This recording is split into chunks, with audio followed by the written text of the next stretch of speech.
1752. Dark case, two brothers, run-ins, robbed and murdered hundreds of people. In the summer of 1752, along a remote road in the Appalachian Mountains of colonial Virginia, investigators for the British authorities discovered something that would sow terror across the frontier for decades. Hidden beneath the floorboards of the Blackthorn Inn were leather-bound ledgers containing the names, descriptions, and estimated fortunes of over 80 merchants. Beside each entry, written in a careful Scottish hand, were notes that would make any magistrate shudder. Suggested route: Shadow Ridge Trail. Survival probability: none. Silver recovered: £5,000. The last entry, dated just weeks before the discovery, read, Benjamin Whitaker, young fur trader, traveling alone, carries silver and goods of great value. Malcolm grew impatient. Angus said, once this is done, we'll have enough to become great landowners in Carolina. What the authorities uncovered at that remote inn would expose the most brutal, organized murder conspiracy in colonial America, a network of corruption whose tentacles reached into the nascent heart of power in Virginia. The Fletcher brothers' story begins not with their crimes, but with the land that bred them. The wild, rugged Appalachian Mountains of the 18th century, where the authority of the crown was faint and local law was a thing decided by the barrel of a gun. In 1752, Virginia was in a state of simmering chaos. Wars with native peoples and border disputes had left deep scars.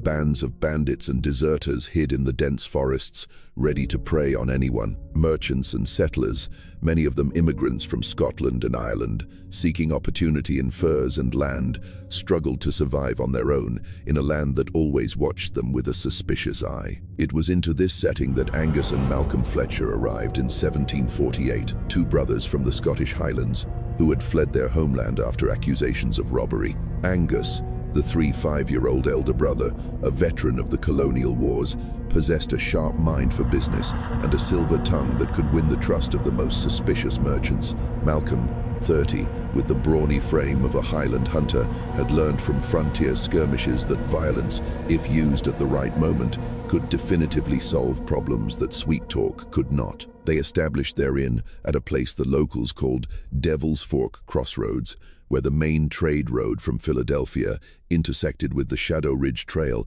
a treacherous but shorter route through the heart of the Appalachians. The location was perfect, remote enough to avoid British military patrols, yet situated at a strategic crossroads where weary merchants would gladly pay a high price for food, information, and a safe roof for the night. The Blackthorn Inn itself was an unremarkable structure, a crude log house with a wide porch and a few simple rooms for lodging. Its shelves were stocked with only basic necessities like rum, gunpowder, and salted meat. What made it special was the Fletcher brothers' ability to make every guest feel as if they were being let in on precious secrets. Angus had a talent for earning trust over a few stories and a glass of rum, while Malcolm's sullen and intimidating presence ensured that the talkative would spill their secrets and the suspicious would hold their tongues. The American colonies of the 1752 were experiencing a commercial boom.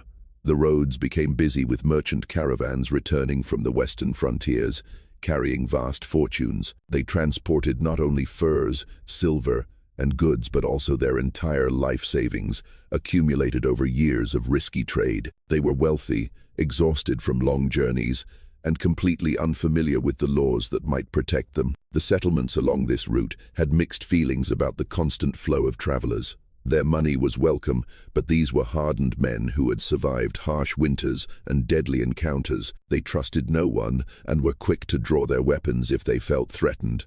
Most innkeepers considered them difficult customers. Yet, the Fletcher brothers seemed to possess an almost supernatural ability to handle even the most grizzled merchants. Men who arrived at the Blackthorn Inn with suspicion and hostility would, a few hours later, leave with laughter, clapping the brothers on the back, clutching detailed hand-drawn maps and advice on the safest routes home. What the community never understood was that the Fletcher brothers had spent their first year in Virginia not building a business, but something far more valuable, a network of information and corruption that would turn their inn into the center of the most lucrative criminal empire the Appalachians had ever seen. The first sign that something was deeply wrong appeared in the autumn of 1749, when a native woman named Flying Leaf, who regularly traded herbs for goods, reported a disturbing conversation she overheard at the Blackthorn Inn. It was a late afternoon in October as Flying Leaf made her way down the path behind the inn,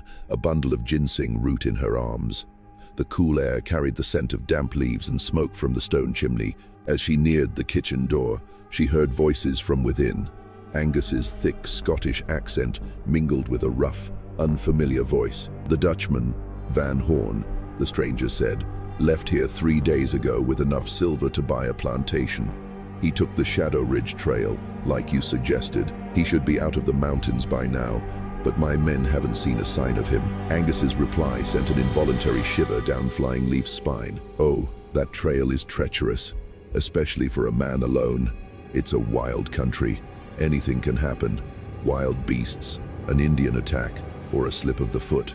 Who can say? But it's too much of a coincidence," the stranger growled. "Every time you point someone down that path, they disappear. Here, watch your mouth."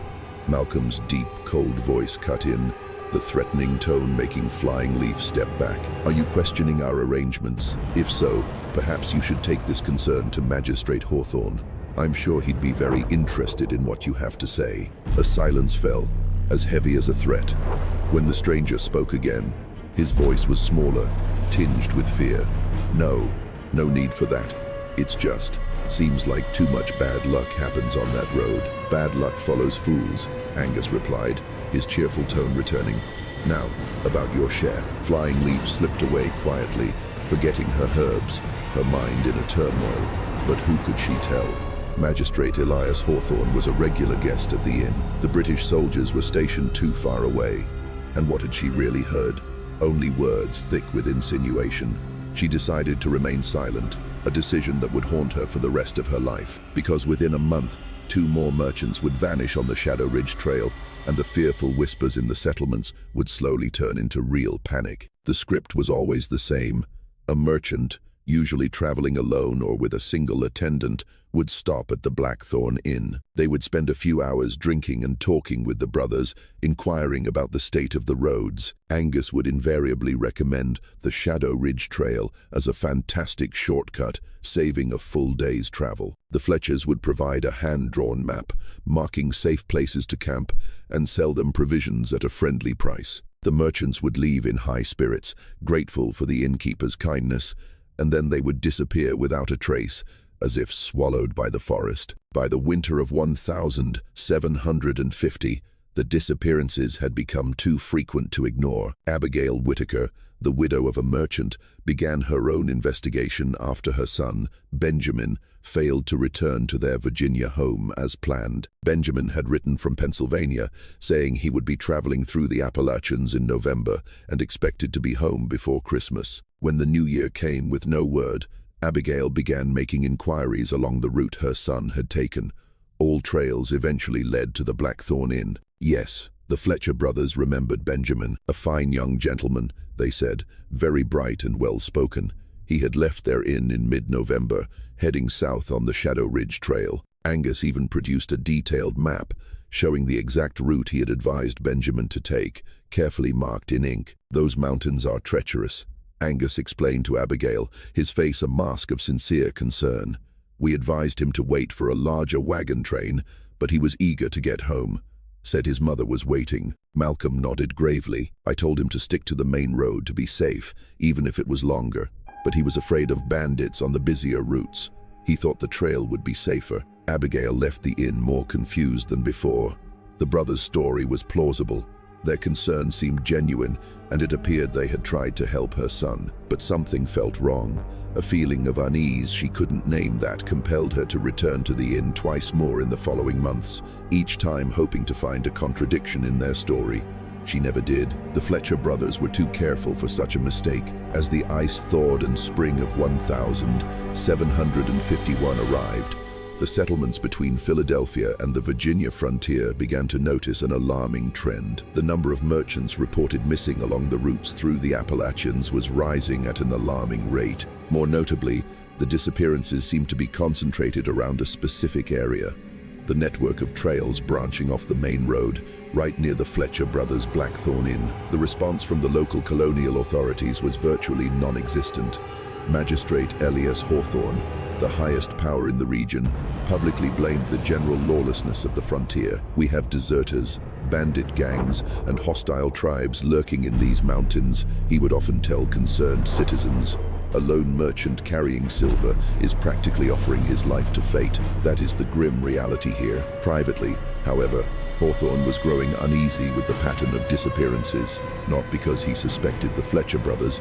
On the contrary, Angus Fletcher had become one of his most reliable intelligence sources. The Scotsman seemed to have an uncanny ability to predict where trouble would arise, frequently providing Hawthorne with tips that led to the successful arrest of petty criminals. In fact, the Fletcher brothers had helped Hawthorne solve more cases in their 2 years than he had managed in the entire decade prior. They reported suspicious strangers, pointed out where stolen goods were being fenced, and even provided testimony that helped convict a few actual highwaymen. This cooperation had earned them not only Hawthorne's trust, but also his absolute protection. When Abigail Whitaker persisted with questions about her missing son, it was Hawthorne who told her bluntly to stop harassing honest innkeepers with her baseless theories. "Mrs. Whitaker, the Fletcher brothers have done more for the safety and order of this region than anyone," Hawthorne declared during a tense meeting at his residence in the spring of 1751. "They are model citizens. You should accept your tragic loss and leave innocent men in peace. They have helped me uphold the law," Hawthorne continued, his voice condescending. "They have provided information that has prevented attacks, and they have never asked for anything but the right to conduct their business in peace. Madam, I understand your grief, but it does not give you license to slander respectable men with groundless suspicion." Abigail left the magistrate's home that day, her heart heavy with the knowledge that she would find no justice from the local authorities. But she was not the only one searching for answers, and a network of families of the missing was steadily growing. Meanwhile, the Fletcher brothers were expanding their criminal empire in ways that would horrify even the most hardened outlaws. The Blackthorn Inn had become the hub of an information network that stretched from the ports of Philadelphia to the Carolina frontier. Every merchant who stopped provided invaluable intelligence without realizing it: where they came from, where they were going, what cargo they carried, and most importantly, whether they were traveling alone or in a caravan. Angus meticulously recorded every detail, but not in his public ledger. Hidden beneath a loose floorboard in the wine cellar was a collection of leather journals, a predator's guide to the perfect prey. Each entry contained not just basic information, but sharp psychological analyses that would have impressed a royal spy. Angus had developed an almost scientific method for identifying the most lucrative targets.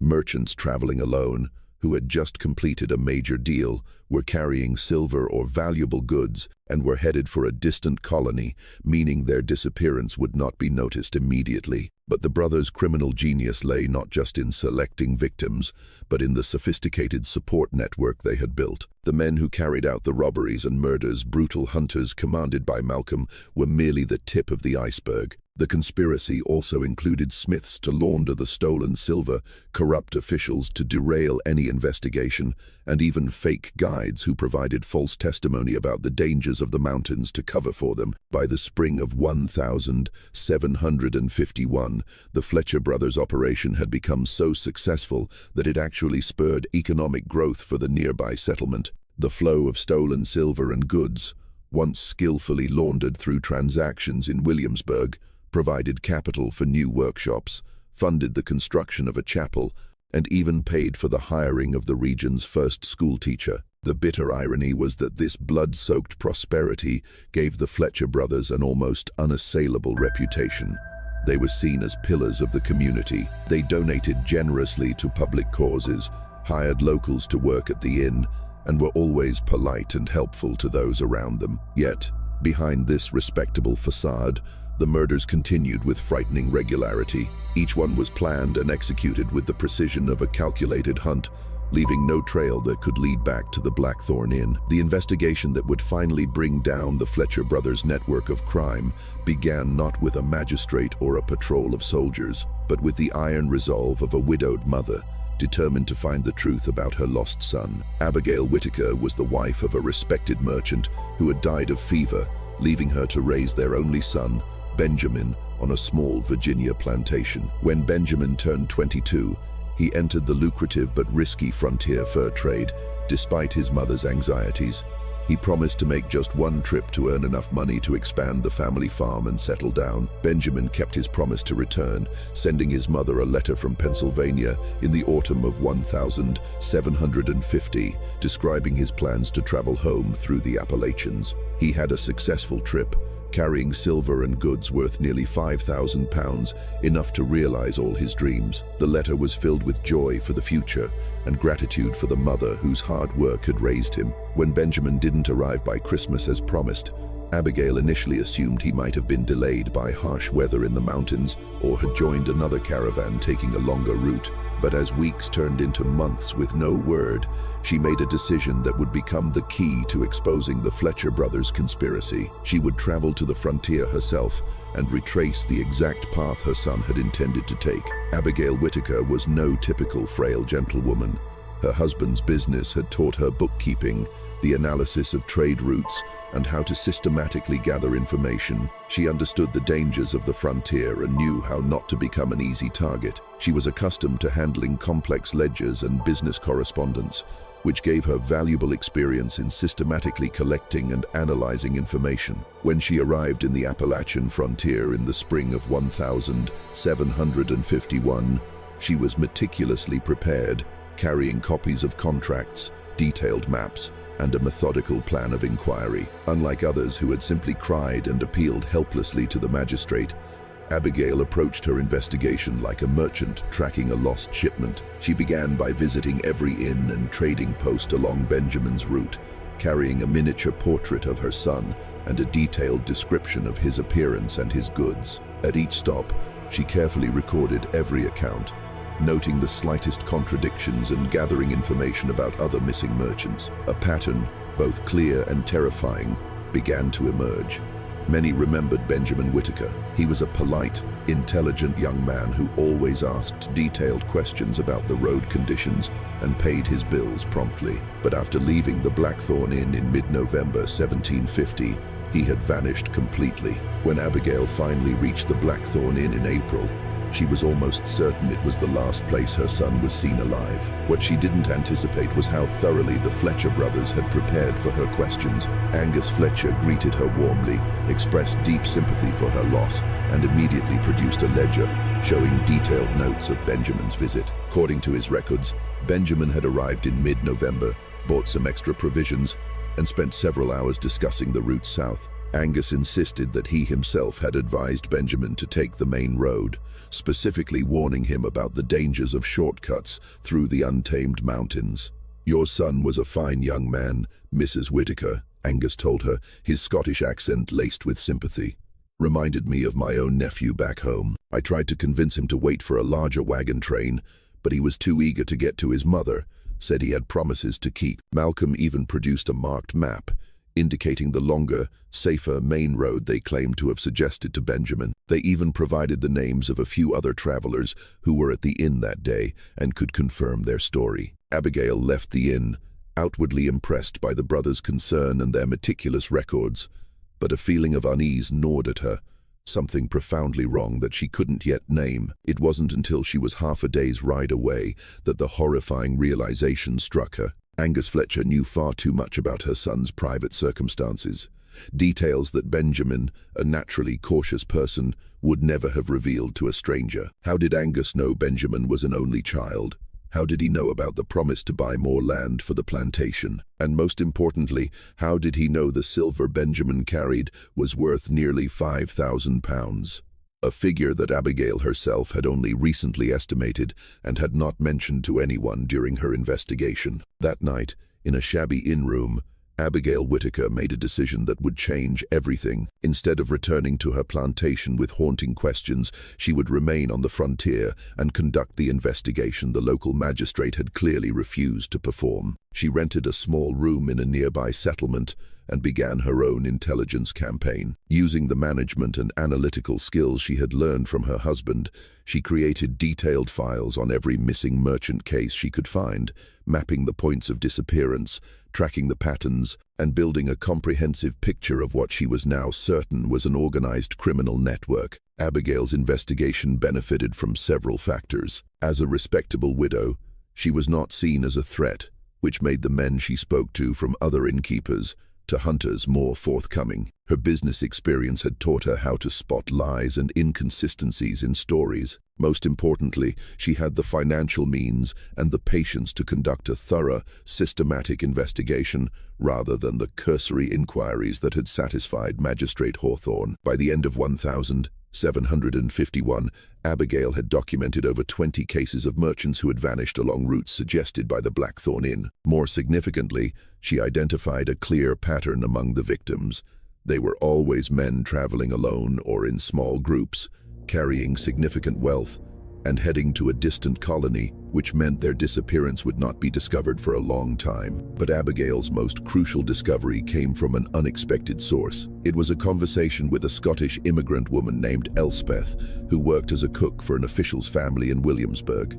Elspeth had grown up in the same remote Highland village as the Fletcher brothers. She possessed information that could utterly destroy them, but she was terrified to reveal it. During a chance encounter with Abigail at a Williamsburg market in early 1752, Elspeth overheard her mention the Fletchers' names. When Abigail expressed a desire to learn more about their origins, Elspeth's demeanor changed abruptly. "Those two," she whispered, glancing around nervously. "They are not who they seem. In Scotland, they were known by different names and a fearsome reputation. Mrs. Whitaker, there are stories about those brothers that would freeze your blood." According to Elspeth, the men calling themselves Angus and Malcolm Fletcher were actually named Angus and Malcolm MacLeod. They had fled the Scottish Highlands in 1747 after being suspected of involvement in a series of brutal robberies targeting tax collectors on remote mountain roads. The local authorities had nearly captured them when they vanished, presumably boarding a ship to the New World under assumed names. "My father was a watchman in the region at the time," Elspeth explained during a secret meeting at Abigail's lodging. "He said the MacLeod brothers had a system. They would find out who was carrying money, then arrange for their men to ambush them in the lonely passes. The victims were usually killed on the spot, whether they resisted or not." This information provided Abigail with a crucial piece of the puzzle. The Fletcher brothers were not opportunistic criminals who had stumbled into murder. They were professional killers who had fled Scotland to escape punishment for identical crimes. Their operation in Virginia was essentially a recreation and refinement of the techniques they had mastered back home. But Elspeth's revelations came at a terrible price. Within a week of sharing this information with Abigail, she vanished from the servants' quarters in Williamsburg. Her employer reported that she had left abruptly in the night, taking nothing but the clothes on her back. No one in the Scottish community knew where she had gone, and she was never seen again. Abigail knew instantly that Elspeth's disappearance was directly connected to their conversation. Somehow, the Fletcher brothers had learned of the cook's disclosure and had acted swiftly to silence her. This meant that Abigail's investigation was no longer a secret, and she herself was now in mortal danger. But instead of retreating in fear, Abigail Whitaker made a decision that demonstrated extraordinary courage and sharp strategic thinking. If the local magistrate couldn't or wouldn't investigate the Fletcher brothers, she would present the colonial governor with evidence so irrefutable, so overwhelming, that he would have no choice but to act. The key to building a solid case, Abigail realized, lay in following the trail of the stolen assets. Every murder committed by the Fletcher network involved the theft of a large amount of silver and valuable goods. That property had to be sold or converted into currency somehow, and that process would leave a trail a persistent investigator could follow. Abigail began spending time in the markets and ports of Williamsburg, visiting silversmiths, fur merchants, and goods agents under the guise of a widow looking to invest her inheritance. What she discovered was a complex network of transactions, all revolving around Elias Hawthorne, the respectable magistrate, and a prominent Williamsburg silversmith named Silas Croft. Abigail learned that Croft had been acquiring an unusually large amount of raw silver and furs, often in quantities that far exceeded what the small-scale hunters and traders he claimed as his sources could possibly supply. More importantly, many of Croft's largest transactions suspiciously coincided with the dates that wealthy merchants had disappeared near the Blackthorn Inn. But Abigail's investigation into Croft's activities uncovered an even more horrifying truth. The silversmith was just one link in a chain that included some of the most influential figures in the Virginia colony. The stolen silver and goods were being systematically laundered through legitimate businesses, with the profits divided among a group that included wealthy merchants, ship captains, and even officials on the colonial council. This discovery explained everything.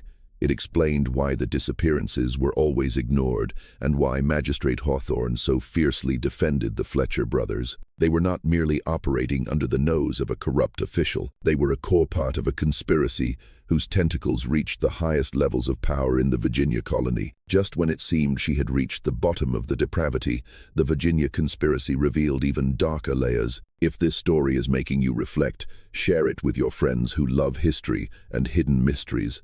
Let's find out what happens next in Abigail Whittaker's perilous investigation. By February 1752, Abigail had compiled a dossier that not only documented the disappearances, but also exposed the entire economic system that made the crimes profitable. Her evidence included copies of transaction ledgers, testimony from anonymous witnesses, and even sketches of personal items she had found during secret searches along the Shadow Ridge Trail. But Abigail understood that all this evidence would be worthless if it fell into the wrong hands. The local officials were either part of the conspiracy or too afraid to oppose it. She needed to find someone with real power, someone who couldn't be bought, threatened, or influenced by the colony's corrupt network. Her solution was to approach Governor Robert Dinwiddie, the highest representative of the British Crown in Virginia, whom she knew had an underlying friction with many local officials. She also reached out to an old friend of her husband's, Colonel George Washington, a rising young officer in the Virginia militia known for his integrity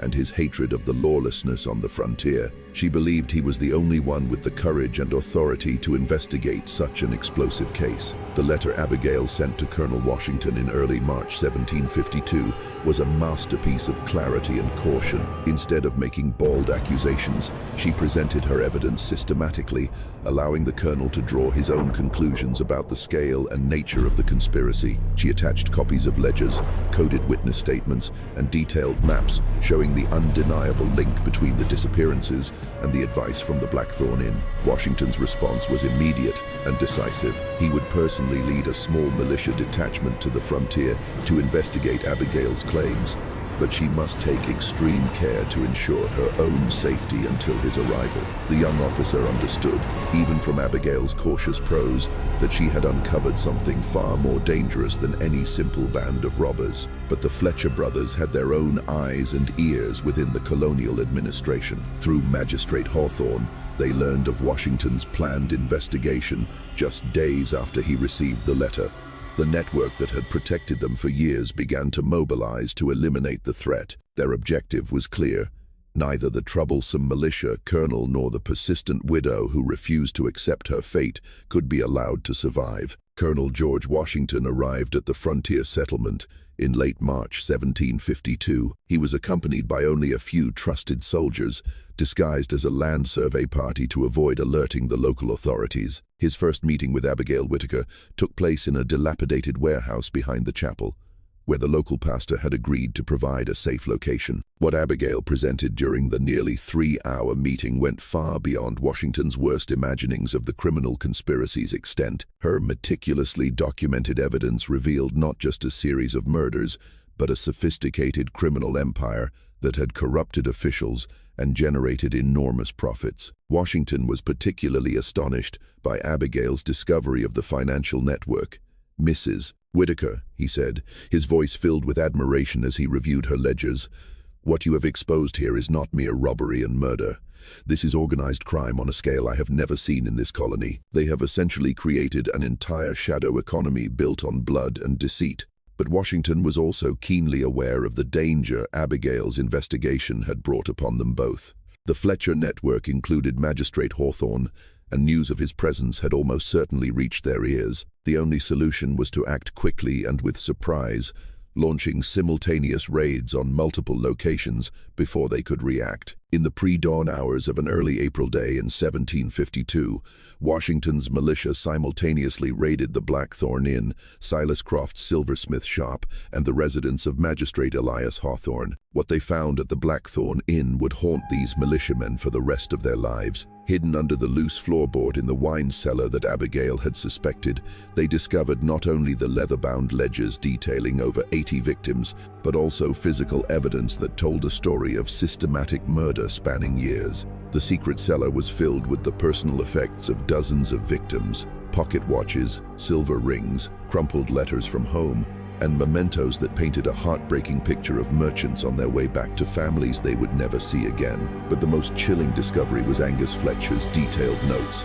describing the psychological techniques he used to identify lucrative prey and lure them onto the paths of death. One particularly cold entry, dated autumn 1750, described Benjamin Whitaker in the detached terms of a hunter, young man from Virginia, a widow's son, returning from Pennsylvania, carrying silver and furs worth approx. £5,000, traveling alone, anxious to get home, no other relatives likely to investigate immediately.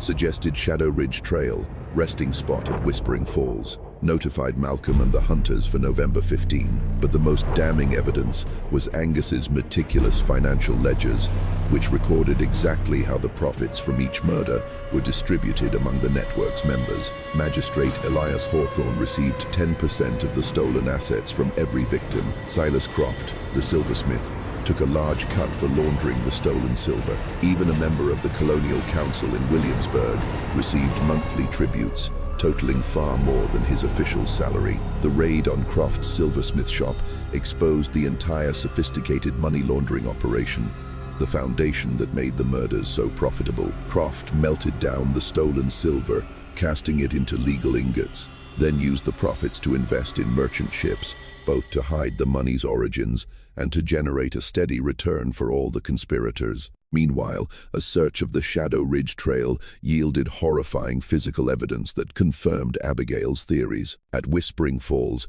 where Benjamin Whitaker was believed to have made camp, soldiers found personal items buried in shallow graves, along with human remains showing clear signs of a violent death. But the most shocking discovery came from the arrest of Magistrate Elias Hawthorne. In a secret drawer beneath his desk, they found detailed correspondence with Angus Fletcher dating back to 1749, revealing that Hawthorne was not just taking bribes to look the other way. He was an active participant in planning the attacks. One letter from Angus to Hawthorne, dated January 1752, read, "The Whitaker widow has not given up.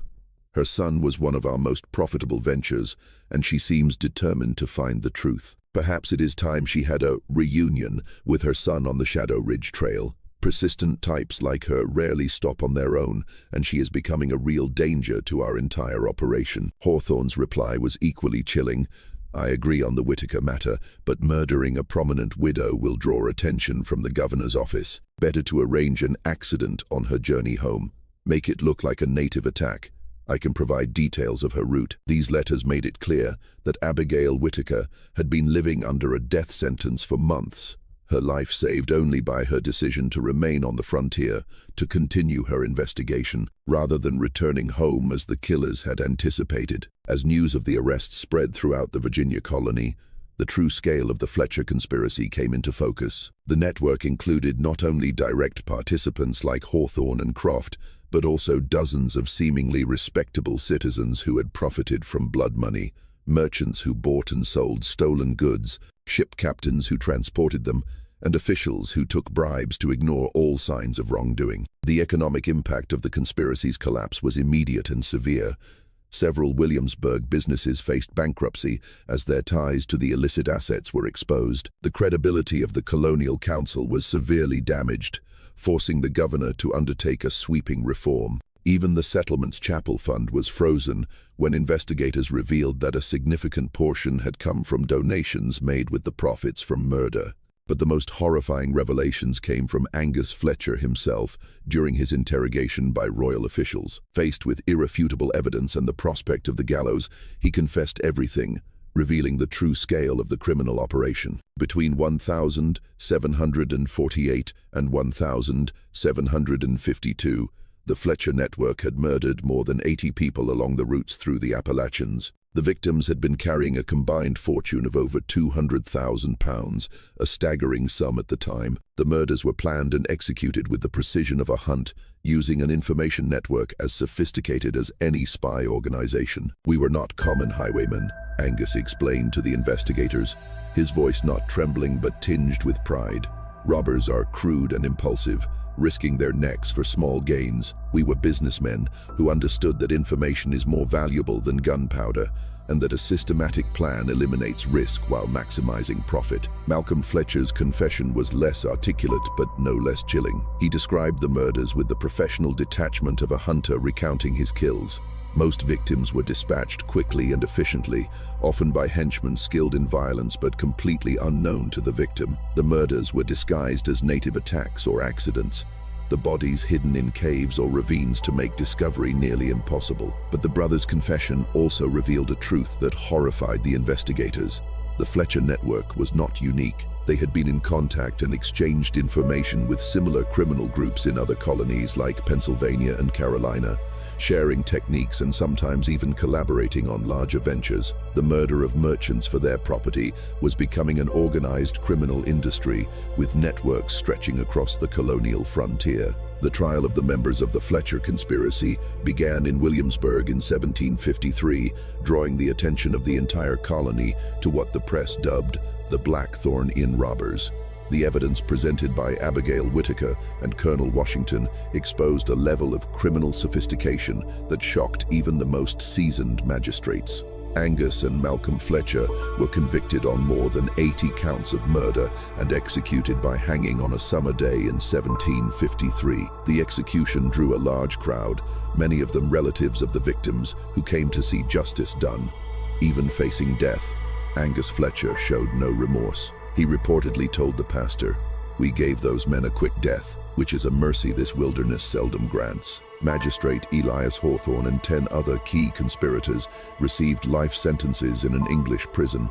Silas Croft and other members of the network were sentenced to years of hard labor. The trials exposed the full extent of the corrupt network and brought a painful resolution to families who had waited years for news of their loved ones. The trials laid bare the entire web of corruption and brought agonizing answers to families who had lived in hope and despair for years. Abigail Whittaker became a model of courage and persistence in the colony. She was celebrated throughout Virginia for her determination and sharp investigative skills. The governor offered her a large reward and a land grant, but she declined, choosing to return to her plantation to live a quiet life. But Abigail's victory came at an immense personal cost. She had found the truth about her son's death, but the truth brought no peace.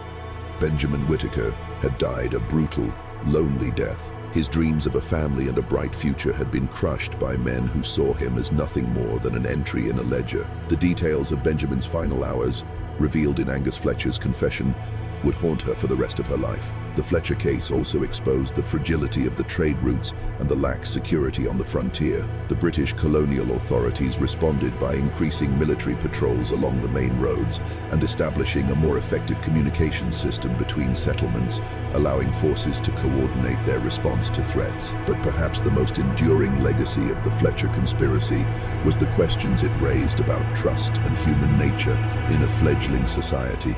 The network had survived for years, not just through violence, but primarily through the brothers' ability to cultivate a respectable, helpful facade. They weaponize trust, the natural human tendency to believe those who appear kind, turning it into a tool to identify and murder their victims. The Blackthorn Inn was burned to the ground by the military after the investigation concluded, as if to erase the stain. But Devil's Fork Crossroads, where it once stood, was avoided by merchants and travelers for decades, becoming a landmark associated with gruesome legends. Locals reported feeling an indescribable unease whenever they passed the overgrown plot of land.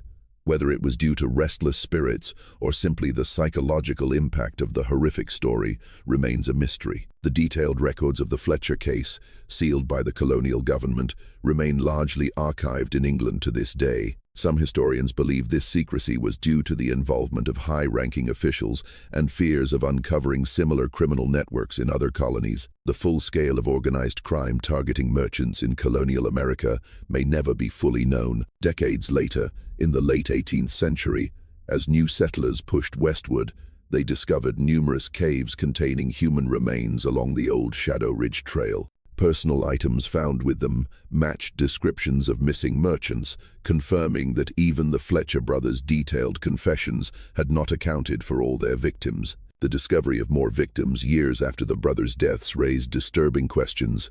Had they been operating for longer than anyone thought? Were there other members of the network who had escaped and continued their crimes elsewhere? Abigail Whitaker died peacefully in 1785, taking many of the secrets of her investigation to her grave. Her personal notes, kept by her family, show that she continued to track suspicious disappearances in other colonies until the end of her life. She was convinced that the Fletcher network was just one part of a much larger criminal conspiracy spanning the American frontier. Among her papers are notes on patterns of disappearances in Carolina and Pennsylvania that mirrored the Virginia case in disturbing detail. The final mystery of the Fletcher case lies not in what was discovered, but in what remains hidden. Investigators estimated they murdered over 80 people, but Angus Fletcher's ledgers hinted at an even higher number. In his final confession, he alluded to special arrangements for politically high-value targets, but was executed before he could reveal the details. Modern historians believe the Fletcher brothers may have been responsible for the disappearance of several important figures of the era,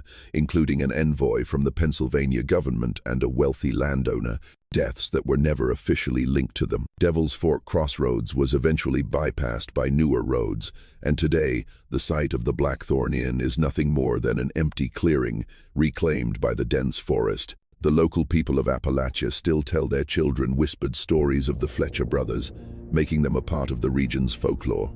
Some believe the spirits of the victims still roam the old trails, warning travelers. Others insist that descendants of the criminal network still live in the area, maintaining a code of silence passed down through generations. But perhaps the most frightening aspect of the Fletcher case is how easily it could be repeated. The brothers succeeded not through supernatural power or exceptional criminal talent, but through meticulous observation, systematic planning, and the ruthless exploitation of social trust. They identified vulnerable prey, created plausible scenarios for their disappearances, and built a network of corruption that made investigation nearly impossible. This case is a profound reminder that evil often hides behind a mask of respectability, and that the most dangerous criminals are often the ones who appear the most helpful and trustworthy. In a world where people still rely on the kindness of strangers during long journeys, the lesson of the Blackthorn Inn remains disturbingly relevant. The legacy of the Fletcher brothers lives on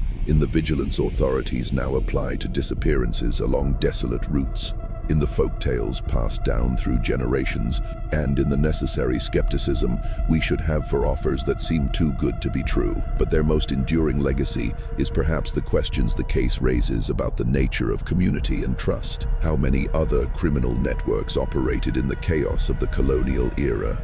How many missing merchants were victims of organized conspiracies rather than random violence? And, most frightening of all, how many similar operations continue today, hidden behind respectable facades and shielded by networks of corruption that make them nearly impossible to detect? This mystery shows us that the most horrific crimes are often those hidden in plain sight, carried out by people who seem ordinary, friendly, and trustworthy.